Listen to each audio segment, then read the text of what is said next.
Well, for more on the elections and the tallying process, we're joined by SABC News correspondent Sarah Kimani. Sarah, good evening to you and welcome. By yesterday this time, I think only about 30% of the votes were in. How much of that vote count is left?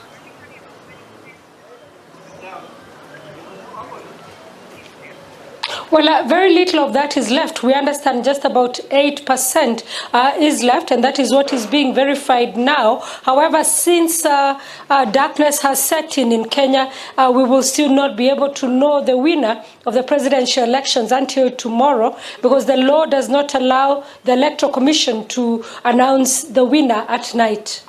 So it sounds then that by daybreak, or at least, by tomorrow before midday, the possibility of the declaration of a new incumbent could be high.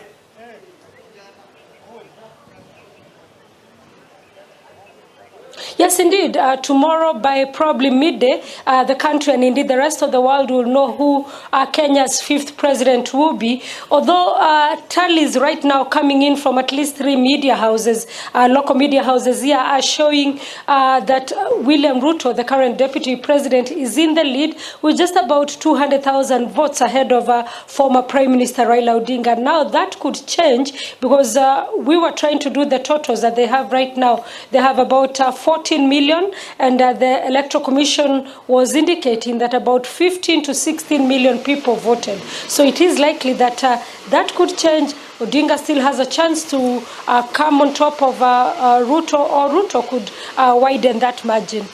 It's interesting, Sarah, and I'd love to ask you about, the speculation amongst people. We'll get to the mood in just a moment.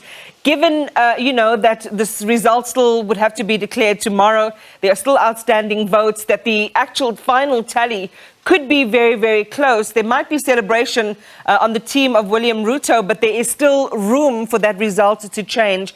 What are some of the conversation pieces you're hearing about which way this could go by people that you encounter?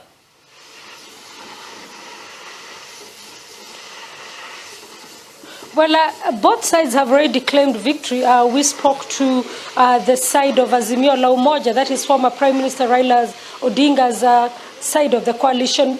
Twice they have claimed victory, and they are very confident, and they are going by the number of members of parliament that they have. They have 20 members of parliament more than the William Ruto side. So they're saying there is no way somebody could have voted for a member of parliament allied to the Azimio la Umoja coalition and voted for William Ruto as president. However, Deputy President William Ruto's side is also putting up a brave face, saying they have their own tally, and they say they have won. Now, it is early days still, I'll say that, because we are going by what individuals have tallied, whether it is the media houses or other individuals on social media who have been able to download the forms from the IEBC portal and put one and one together until they're reaching these numbers.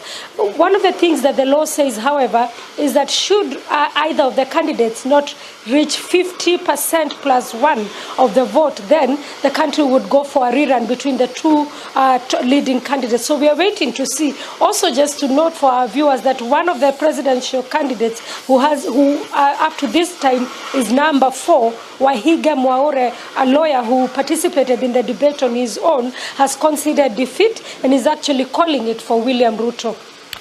So given that things are so close, and that this election is actually, or has been seen as a test for stability in Kenya, given the violent reactions to outcomes in the past, is it likely that because things are so close and a winner is declared, that there will be acceptance generally in Kenya?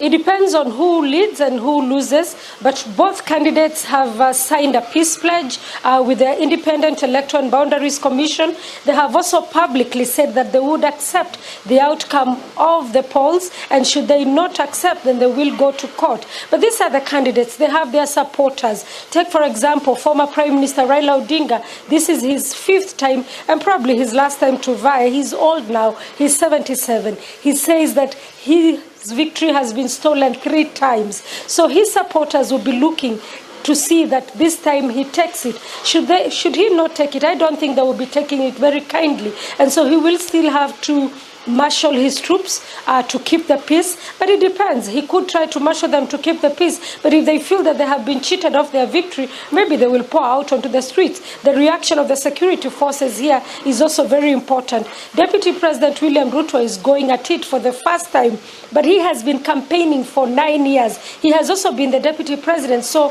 he feels that he rightfully should be the one inheriting this seat from his boss. So do his supporters. So quite close, even in terms of how emotions are at this point, and also expectations from both sides of the political party, of the political divide. A great night of expectation ahead in Kenya. Thank you for that comprehensive update, our SABC News correspondent, Sarah Kimani.